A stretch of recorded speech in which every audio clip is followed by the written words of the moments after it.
রহমান ফিরে গেলেন, এই বোধহয় তারেক রহমান ফিরে গেলেন, এমন একটা ভাব বাংলাদেশের পত্রপত্রিকাগুলো তৈরি করতে চাইলেও সহজ নয়। সাবেক একজন সেনা প্রধানের পরিবারকে, সাবেক সেনা প্রধানের স্ত্রী, সাবেক প্রধানমন্ত্রীকে ক্যান্টনমেন্টের বাড়ি থেকে উচ্ছেদ করা শুধুই কি একটি সিভিলিয়ান সরকারের বা সরকার প্রধানের ইচ্ছায় সম্ভব? বাংলাদেশের সেনাবাহিনী তার মানে সিভিলিয়ান সরকারের এতটাই অনুগত হয়ে পড়েছে? তাহলে ১/১১ বা ঘটে কি করে? আর ওয়াকারুজ্জামান শেখ হাসিনাকে হেলিকপ্টারে তুলে দিয়ে ইউনূসকে প্যারিস থেকে উড়িয়ে এনে অন্তর্বর্তীকালীন সরকারের প্রধান উপদেষ্টাই বা বানান কি করে? আলম চৌধুরী তিনি নিজেও বলছেন যে তদন্ত করতে খুব দেরি হয়ে যাচ্ছে, কারণ অসংখ্য মানুষকে মামলার আসামি করা হয়েছে। তবে অসংখ্য মানুষকে মামলার আসামি করা নিয়ে তাদের কোনো আপত্তি আছে বলে মনে হচ্ছে না। এবং দেখুন, আপত্তি তো আপনি আমিও করিনি। মানে যখন শমী কায়সারকে ধরে নিয়ে যাওয়া হলো, তিনি নাকি গুলি চালিয়ে হত্যা করেছেন জুলাই আন্দোলনের অংশগ্রহণকারীদের, যখন ফারজানা রূপা, শাকিল আহমেদ, মোজাম্মেল বাবু, শ্যামল দত্ত কিংবা আসাদুজ্জামান নূর, মানে সঙ্গীত শিল্পী মমতাজ, মানে এরা আওয়ামী লীগের সমর্থক, কট্টর সমর্থক, এদের অনেকে যুদ্ধাপরাধের বিচারে আওয়াজ তুলেছিলেন। এসব তো আপনাদের মূল আপত্তি কিংবা আপনাদের ঘৃণার জায়গা, এবং আপনারা মনে করছেন এসব করে তারা ফ্যাসিবাদ টিকিয়ে রেখেছিলেন, কাজেই তাদের বিচার হওয়াই দরকার। হলে তারেক রহমানের জন্য দেশে ফিরতে হলে সেনাবাহিনীর ভেতরে সেই বিশ্বস্ত ব্যক্তিদেরকে তাকে নিয়ন্ত্রণে দেখতে হবে। এখন বাংলাদেশে যে অবস্থা, তাতে সেনাবাহিনী কোনো রকম নিয়ন্ত্রণে আছেন কিনা, এমনকি সেনাপ্রধান ওয়াকারুজ্জামানের চাকরি কতদিন আছে, এখন যারা সেনা নেতৃত্বে আছেন তাদেরকে আওয়ামী লীগপন্থী বলা হচ্ছে, কিন্তু সেই সেনা নেতৃত্বকে সরিয়ে দিলে যদি জামায়াতপন্থী সেনা নেতৃত্ব ক্ষমতায় আসেন, তাহলে কি বিএনপির তারেক রহমান সত্যি এই দেশে এসে, বাংলাদেশে এসে নিরাপদ থাকবেন? সেটা ভাববার কি তারেক রহমানের বা মা খালেদা জিয়া কিংবা বিএনপির কোনো কারণ আছে? বাংলাদেশের সংবাদ মাধ্যমগুলো গুলশানের একটি বাড়ি তারেক রহমানের জন্য প্রস্তুত হচ্ছে, যে মনে হচ্ছে তারেক রহমান যে কোনো সময় বাংলাদেশে চলে আসবে। আমি নবনীতা চৌধুরীর বয়ানে আপনাদের বারবার যেভাবে মনে করাই, সত্যিকার অর্থেই কি তারেক রহমান অত সহজে দেশে আসতে পারবেন? কোথায় থাকবেন? মানে তার জন্য একটা তার থাকার উপযোগী বাড়ি থাকবে কিনা, সেটা প্রস্তুত হবে কিনা, এটা কি তারেক রহমানের ঢাকা ফেরার, বাংলাদেশে ফেরার ক্ষেত্রে কোনো বাধা হতে পারে বলে আপনি মনে করেন? তারেক রহমানের ফেরা আসলে কোন বাড়িতে তিনি থাকবেন তার উপর তো নির্ভর করছে না। তারেক রহমানের ফেরা নির্ভর করে তিনি দেশে ফিরলে নিরাপদ থাকবেন কিনা, সুরক্ষিত থাকবেন কিনা, এবং নানা বিবদমান পক্ষর মধ্য থেকে তিনি সত্যিকার অর্থে বাংলাদেশে জীবন নিয়ে, নিরাপত্তা নিয়ে, প্রাণ নিয়ে রাজনৈতিক কর্মকাণ্ড স্বাভাবিকভাবে চালিয়ে যেতে পারবেন কিনা, নাকি তাকে বড় ধরনের ঝুঁকি নিয়ে ফিরতে হবে যে তার নিরাপত্তা, তার সুরক্ষা যে কোনো সময় বিঘ্নিত হতে পারে, এমনকি বিঘ্নিত হতে পারে বাংলাদেশের সেনাবাহিনী দ্বারাও। এমন একটা পরিস্থিতিতে তারেক রহমানের দীর্ঘ সময় পর বাংলাদেশে ফিরে আসার কি সত্যি কোনো যৌক্তিকতা আছে? বাংলাদেশের সংবাদ মাধ্যমগুলো সে প্রশ্ন তোলার সাহস করে না, কারণ বাংলাদেশের সংবাদ মাধ্যমগুলো জানে 5ই আগস্টের পর থেকে বিএনপি সমর্থকদের মনে কি পরিমাণ প্রত্যাশা যে তাদের নেতা, তাদের দলের ভারপ্রাপ্ত চেয়ারপারসন, বলতে গেলে এখনকার প্রধান নেতা লন্ডন থেকে ফিরবেন, এবং ফিরবেন যথাশীঘ্র সম্ভব। এমনকি আগস্টের পর তো নয়াপল্টনে বিএনপির ডাকা প্রথম সভাতেই তারেক রহমান নাকি লন্ডন থেকে এসে যোগ দেবেন, সেটা ভাবা হয়েছিল।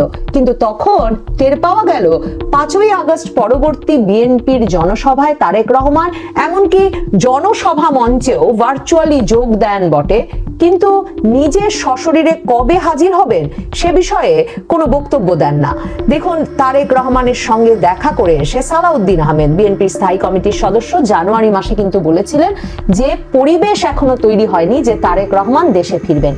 এখন লন্ডনে তারেক ইউনূস বৈঠকের পর আন্তর্জাতিক সংবাদ মাধ্যম বিবিসি সকলকে সুনির্দিষ্টভাবে এই প্রশ্ন করা আবার শুরু করেছে যে তারেক রহমান কি সত্যিই দেশে ফিরবেন? গুলশানে তার বাড়ি প্রস্তুত মানে কি তারেক রহমান শিগগিরই দেশে ফিরছেন? বিবিসির সঙ্গে সাক্ষাৎকারে তারেক রহমানের উপদেষ্টা মাহাদি আমিন বলেছেন, তারেক রহমান ফিরবেন, আশা করা যায় নির্বাচনের আগে ফিরবেন। তবে নির্বাচনের আগে পরিবেশ কেমন থাকে, নির্বাচনের তারিখ কবে নির্ধারিত হয়, সেসবের ওপর নির্ভর করছে। আর আসল কথাটি পেরেছেন তারেক রহমানের অত্যন্ত ঘনিষ্ঠ জন, আন্তর্জাতিক সম্পর্ক বিষয়ক উপদেষ্টা হুমায়ুন কবির। এই হুমায়ুন কবির তারেক রহমানের সঙ্গে কিন্তু ডক্টর ইউনূসের বৈঠকেও উপস্থিত ছিলেন। বিবিসিকে স্পষ্টতই বলেছেন যে তারা তারেক রহমানের নিরাপত্তার বিষয়ে চিন্তিত, উদ্বিগ্ন, এবং উনি অবশ্যই আসবেন যদি সরকার একটা এনভায়রনমেন্ট ক্রিয়েট করতে পারে, একটা স্পেস ক্রিয়েট করতে পারে, মানে এনভায়রনমেন্ট, যেই পরিবেশের কথা সালাউদ্দিন আহমেদও বলেছিলেন। দেখুন, হুমায়ুন কবির যে যুক্তিটা প্রথম দিয়েছেন সেই যুক্তির কথা তো আমরা জানি। তারেক রহমান বাংলাদেশের অন্যতম প্রভাবশালী রাজনৈতিক পরিবারের উত্তরসূরি, বলতে গেলে একমাত্র উত্তরসূরি, কারণ আরাফাত রহমান কোকোর মৃত্যুর পর খালেদা জিয়া এবং প্রেসিডেন্ট জিয়া দম্পতির এই একমাত্র পুত্র তারেক রহমানই এখন বেঁচে আছেন। কাজেই হুমায়ুন কবির মনে করাচ্ছেন যে ওনার মতো লিডারের সিকিউরিটি কনসার্ন, নিরাপত্তার উদ্বেগ স্বাভাবিক তো আছেই। এটা এশিয়া মহাদেশের রাজনীতিতে nothing new. Politics in the Asia Pacific or South Asia, anywhere in the world, এ ধরনের মানে পৃথিবীর যে কোনো জায়গায় দক্ষিণ এশিয়া এবং দক্ষিণ পূর্ব এশিয়ার রাজনীতিতে সিনিয়র পলিটিক্যাল লিডারদের নিরাপত্তার ঝুঁকির বিষয় তো আছেই। এই কথা বলেছেন মিস্টার কবির, এবং এ কথা নিয়ে তর্কের কিছু নেই, কারণ তারেক রহমানের বাবা প্রেসিডেন্ট জিয়াউর রহমান, তিনি প্রেসিডেন্ট থাকা অবস্থায় চট্টগ্রামের সার্কিট হাউসে সেনা সদস্যদের দ্বারা হত্যার শিকার হয়েছিলেন। নিরাপত্তার ঝুঁকির কথা তারেক রহমানের ক্ষেত্রে নতুন করে বলবার কিছু নেই। বাংলাদেশে বঙ্গবন্ধু হত্যা হয়েছে, বাংলাদেশে 21শে আগস্ট গ্রেনেড হামলার মতো ঘটনা ঘটেছে, যে হামলায় আবার তারেক রহমানের বিরুদ্ধে এখনো তারেক রহমানের বিচার চলছে। উচ্চ আদালতে আবারও রাষ্ট্রপক্ষ তারেক রহমানের খালাসের রায়ের বিরুদ্ধে আপিল করার অনুমতি পেয়েছে। জুলাইয়ের শুরুতে হয়তো রাষ্ট্রপক্ষ সেই আপিল আবেদনটি করবে। 2007 সালের 1/11 সরকারের সময়, ফখরুদ্দিন মঈনুদ্দিনের সেনা সমর্থিত তত্ত্বাবধায়ক সরকারের সময় মার্চ মাসে তারেক রহমানকে গ্রেফতার করা হয়েছিল। এরপর 6 দফায় রিমান্ডে নিয়ে তার উপর অকথ্য নির্যাতন চালানো হয় এবং সেনা হেফাজতে সেই নির্যাতনের কথা তিনি আদালতে এসে 2007 সালের নভেম্বর মাসে নিজ মুখে আদালতের সামনে জনসমক্ষে প্রকাশ্য আদালতে বর্ণনা করেন। সেখানে তিনি বলেন যে তাকে জিজ্ঞাসাবাদের নামে রিমান্ডে নিয়ে অজ্ঞাত স্থানে চোখ বেঁধে 24 ঘন্টার মধ্যে 18 ঘন্টা নির্যাতন করা হচ্ছিল।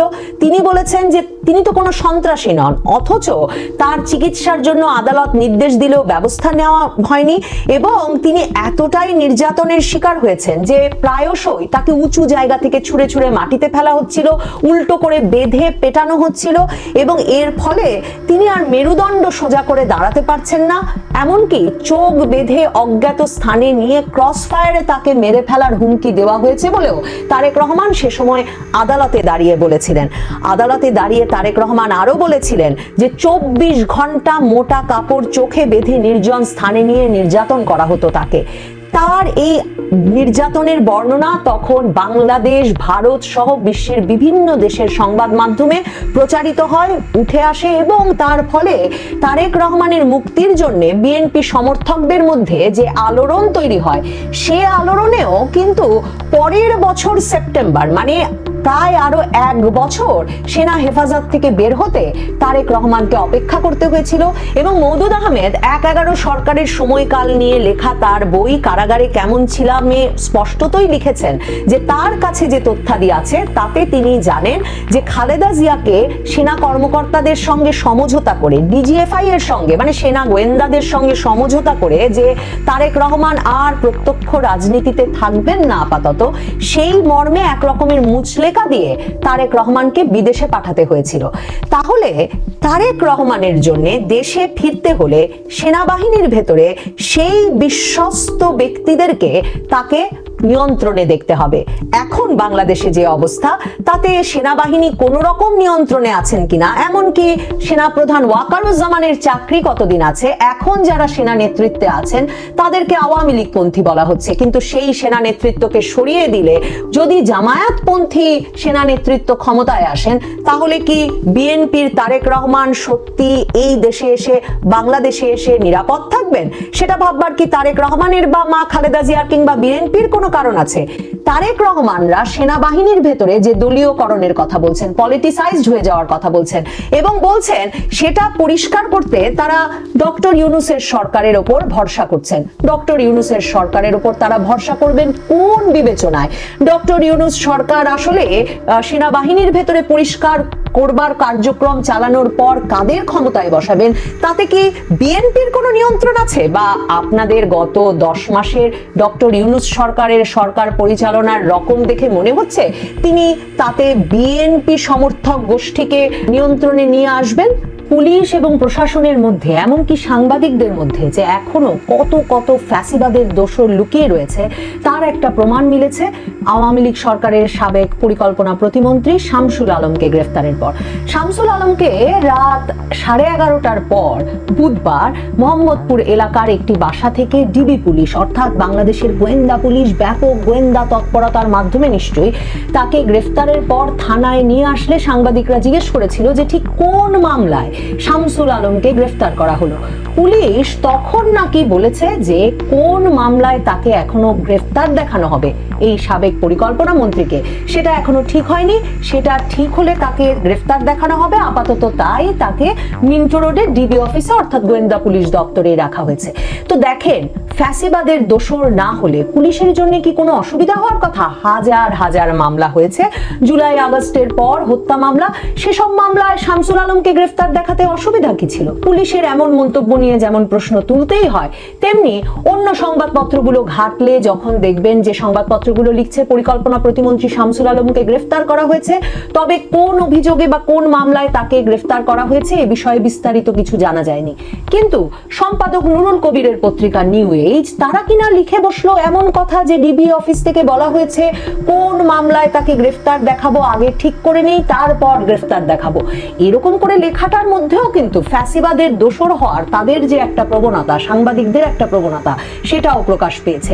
কারণ মামলার কোনো অভাব নেই সেটা সাংবাদিকরাই গত কয়েক মাসে স্পষ্ট করে বারবার লিখছেন পত্রপত্রিকাগুলোয়। হাজার হাজার মামলা হয়েছে জুলাই আগস্ট হত্যার জন্য, এমনকি জুলাইয়ের হত্যায় অনেক মামলা হয়েছিল তখন বিএনপি শিবির নেতাকর্মীদের বিরুদ্ধে, কোটা আন্দোলনকারীদের বিরুদ্ধে।